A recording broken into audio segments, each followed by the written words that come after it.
Salut, c'est Exoa pour exoaware.fr.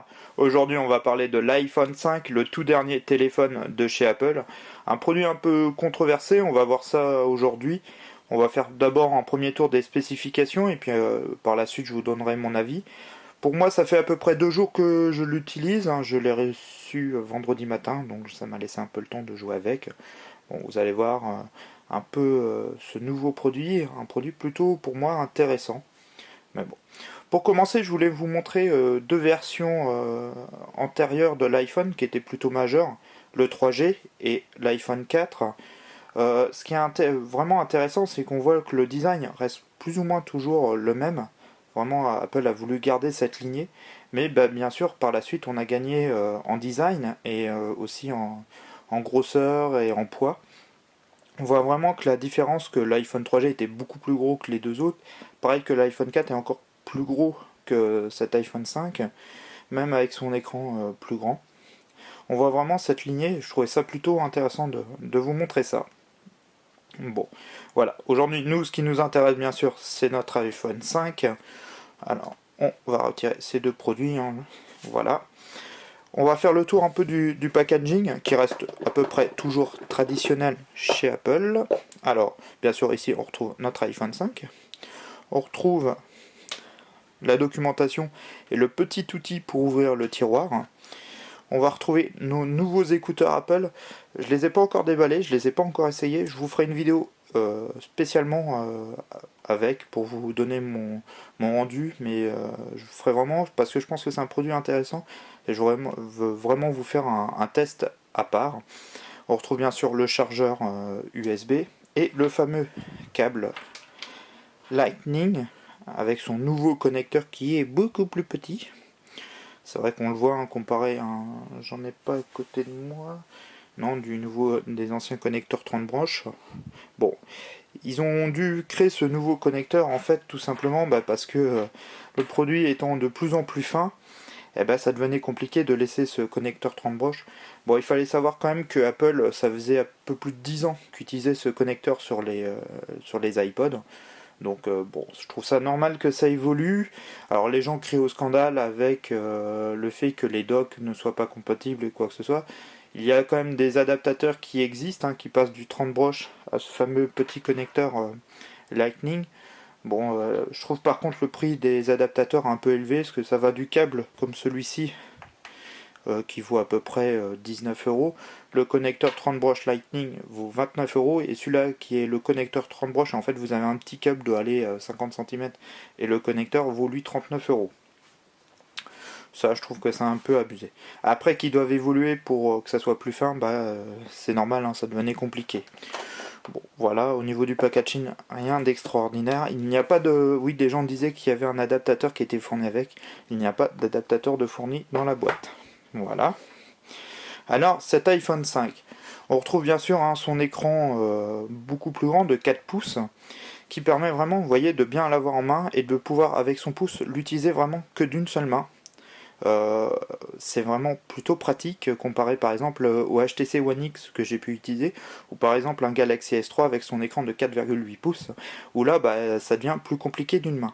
Là la prise en main est vraiment super agréable, vous voyez on peut vraiment gérer tout l'iPhone en une seule main et c'est vraiment le vouloir d'Apple de pouvoir avoir le téléphone de prise en main, de pouvoir le tenir d'une seule main et de pouvoir avec son pouce aller partout sur l'écran tactile. Voilà. On retrouve bien sûr un écran de 4 pouces avec une résolution de 1136 par 640. On est bien sûr toujours sur un écran Retina, donc on a toujours une très très bonne qualité. On n'est pas sur un écran hélas HD, c'est vrai que ça aurait été peut-être bien d'avoir 720, mais je pense qu'il aurait dû falloir à ce moment-là le mettre un peu plus large, donc c'était encore d'autres soucis. On est bien sûr hein, sur un format 16 neuvième qui est en fait un format plutôt sympathique, surtout si vous regardez des films ou des choses comme ça. Je n'ai pas eu l'occasion encore de pouvoir tester en film, mais par exemple sur YouTube ça marche parfaitement. Voilà, on retrouve bien sûr dedans le nouveau processeur A6 de chez Apple, une construction propre Apple, donc on n'a pas trop d'informations, mais il est plutôt véloce, c'est plutôt fluide à utiliser. Je vous montrerai bien sûr par la suite. On a 1 Go de RAM.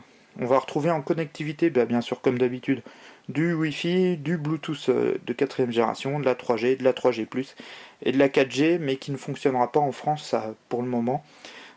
Par contre, ça fonctionne aux États-Unis, en Allemagne et dans différents pays. On retrouve bien sûr le GPS, la boussole, le gyroscope. On retrouve vraiment tout ce qui a fait le succès de l'iPhone. Il existe toujours en version 16 Go, 32 Go et 64 Go. Voilà. On va faire un peu le tour sur les boutons divers. On retrouve toujours notre bouton pour le vibreur ou la sonnerie. Le plus, le moins. Toujours le bouton plus qui est utilisé pour déclencher l'appareil photo. Ça, c'est plutôt pratique. Notre bouton home. Notre prise jack qui est passée en dessous. Et le fameux connecteur Lightning. En fait, pourquoi ils ont mis le connecteur de casque en dessous? C'est pour éviter d'avoir le fil qui passe sur l'écran. Et alors aussi, je pense qu'il y a ça aussi, c'est que si vous l'utilisiez sous la pluie, il pouvait arriver de temps en temps d'avoir une goutte d'eau qui passait au niveau de la prise casque, et vous saviez qu'il y avait en fait un capteur d'humidité, et à ce moment-là, Apple n'échangeait pas les produits. Donc je pense que ça évite aussi ce genre de problème-là. Bon, moi je trouve ça plutôt un plus d'avoir la prise casque en bas, je trouve pas ça dérangeant de l'avoir en haut. Ça vous évite d'avoir le fil quand vous l'utilisez, et puis d'avoir dans la poche, vous le mettez à l'envers. Oh, je trouve pas ça plus choquant que ça. On retrouve ici notre tiroir pour nano SIM. Apple a encore changé le format pour que le produit soit encore plus fin. Ils ont dû réduire au maximum la SIM. Donc c'est plus une micro SIM, c'est une nano SIM. Votre opérateur, alors peut vous la fournir gratuitement ou payant. Je sais que par exemple chez Free, si vous n'avez pas acheté l'iPhone chez eux, l'iPhone 5, ils vous la font payer 5 euros. Voilà. Bien sûr, sur le dessus, on retrouve notre bouton Home. Et on retrouve ce fameux dos en aluminium, ardoisé, je vois un terme comme ça, bicolore. La finition est plutôt sympathique, moi j'aime bien, je trouve que ça lui donne un style plutôt agréable. Il est aussi beaucoup plus léger, on est à 112 grammes, et ça se sent, c'est impressionnant comment on peut le sentir comparé par exemple à un iPhone 4. On retrouve un capteur de 8 millions de pixels avec son flash LED et l'autofocus. Il fait de très très bonnes photos, on est sur à peu près la même génération qu'un 4S, donc les photos sont vraiment plutôt agréables. Voilà, on va l'allumer. Alors vous voyez, on retrouve comme d'habitude l'heure. Je vais retirer mon code pour que vous puissiez voir. Voilà, et voilà notre iPhone. On gagne en fait une rangée d'icônes supplémentaires, ce qui est plutôt agréable. Et vous voyez, je peux aller très bien dans les contacts, pouvoir utiliser vraiment l'écran avec mon pouce partout, et ça c'est plutôt agréable. Au niveau de grosses nouveautés, on n'en a pas, on est quand même sur une version d'iOS 6 qui a pas de grosses nouveautés plus que ça. On va retrouver la nouvelle génération en fait de plans qui n'est plus géré par Google Maps, mais un partenariat Apple TomTom qui est plutôt intéressant. Alors, je vais vous montrer, je vais voir s'il n'y a pas de choses. Voilà, parce que je l'ai essayé un peu. Voilà, ça ressemble un petit peu, voilà, la ville de Tours, ce qui est plutôt intéressant. Bon, pour le moment, j'ai un tout petit peu testé. Il n'y a vraiment rien de la version 3D. Voilà, ça nous donne ceci. On peut avoir voilà la version avec la circulation satellite. Alors pour le moment, la version satellite n'est pas encore super au point, mais bon, voilà pour la version plan. On va retrouver Passbook, alors pas Facebook, Passbook en fait qui va être une gestion de vos cartes de fidélité. C'est pas encore mis en place en France, je pense qu'il faut encore attendre un peu. On va retrouver bien sûr aussi des nouveautés dans iOS, par exemple la fonction ne pas déranger, qui est une fonction qui pour moi est plutôt pratique, qui permet en fait à partir par exemple de programmer de partir de 22h à 7h du matin, que tous les gens qui m'appellent en fait le téléphone ne vibre pas, ne sonne pas, donc vraiment permet de dormir tranquillement sans avoir les vibrations du téléphone toute la nuit. Par exemple quand je reçois des mails. À part, on peut le programmer aussi pour lui dire que par exemple telle ou telle personne, si vous appelle par contre, vous serez réveillé. C'est une fonction vraiment je trouve plutôt intéressante. Autrement, il n'y a pas vraiment de grosses nouveautés au niveau d'iOS 6 pour moi. Ça reste sur la continuité. En fait, vous allez voir, c'est que cet iPhone en fait reste sur la continuité des autres versions, que ce soit du 4, du 4S ou même d'un 3GS. Donc voilà. Je vous parlais de l'écran en 16 neuvième, pourquoi il était intéressant. Par exemple, sur le site, bien sûr on va sur exohour.fr, vous voyez, bon là pour le moment c'est tout à fait ça, mais quand on va passer en mode paysage, ben, on va pouvoir vraiment avoir le site en entier, pouvoir naviguer, et en fait de cette façon-ci, c'est vraiment très agréable de surfer sur internet. Moi je trouve ça vraiment génial, on peut l'avoir en plein écran, et là c'est vraiment agréable de surfer sur internet. On va éviter, hop, on va revenir, voilà. Il est beaucoup plus fluide qu'un 4S, on voit que le processeur A6 est très véloce. Une chose que je voulais vous montrer, pardon, on va lancer Rayman. Par exemple, les jeux sont plutôt agréables à utiliser. Alors vous voyez, par exemple là, l'application n'est pas encore mise à jour pour iPhone 5, donc en fait on va se retrouver deux barres noires de chaque côté. Ça fait un style un peu bizarre, vous voyez, quand on met les applications comme ceci. Bon, après, on s'y habitue bien. Mais après, les jeux restent très très fluides. Je vous montre Rayman parce que je le trouve au niveau graphisme vraiment plutôt sympathique. On a par exemple à la version PSP, PS Vita, on n'en est pas loin. Voilà, c'était pour vous montrer un peu le jeu. Il est vraiment très agréable. On retrouve en fait, c'est vraiment une continuité. Je vous ai pas parlé aussi du capteur photo FaceTime de 1,3 million de pixels, donc on passe en FaceTime 720 HD. On n'est pas encore en Full HD, mais le capteur permet de faire quand même de jolies photos si vous faites des, pour vous prendre en photo directement, ça c'est plutôt pratique. Voilà, après, en fait, pourquoi il est très critiqué cet iPhone, c'est parce qu'il ne va pas, comme par exemple chez Samsung ou prochainement chez Nokia, apporter de grosses nouveautés technologiques. Si vous attendez à avoir un rechargement par NFC, en fait sans câble, bah, c'est vrai que là pour le moment on n'y a pas.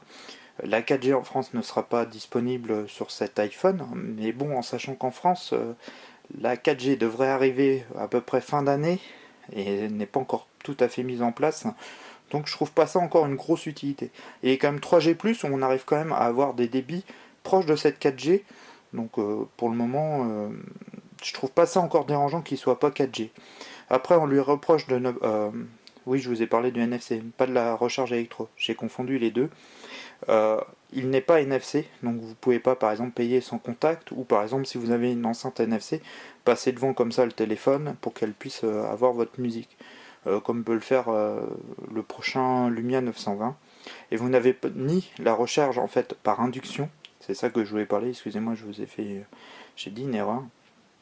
La recharge en fait par induction, on l'a pas encore. Il faut savoir deux choses de la recharge à induction, c'est beaucoup plus long à recharger et que par un câble par exemple USB ou par un chargeur USB. Et il faut savoir aussi que ça consomme énormément d'énergie, beaucoup plus d'énergie parce que la restitution entre les deux est très faible. Donc ça met, pour ça, ça met beaucoup plus de temps et ça consomme plus d'énergie.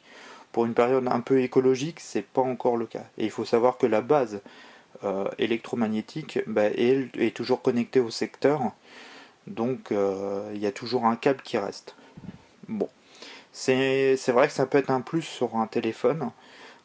Apple l'a pas encore mis en place, je pense qu'on l'aura sur les prochaines générations, quand ça sera vraiment développé. C'est pareil, le NFC ça commence vraiment à se mettre en place, mais je pense que ça manque encore un peu de maturité, et je pense que c'est pour ça qu'Apple n'a pas choisi. Bon, il faut savoir quand même qu'on reste vraiment sur la même lignée des iPhones, que ça soit un 4, un 4S, ou même avant.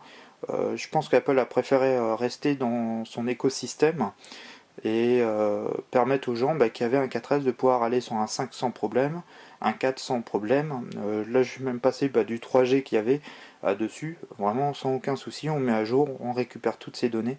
Et ça, c'est super agréable. Ça, c'est ce qu'Apple fait toujours, c'est que l'utilisation client soit toujours la plus agréable et la plus simple. Et c'est le cas avec cet iPhone 5. À vrai, certes, il n'a pas de grosses nouveautés comme peut faire un Galaxy S3 ou un Lumia 920 de chez Nokia. C'est pour ça qu'il est plutôt controversé. Après, moi, mon avis, si vous avez un 4S, je pense que c'est pas intéressant de le remplacer. Attendez peut-être encore une bonne année qu'on ait je pense, un iPhone 5S.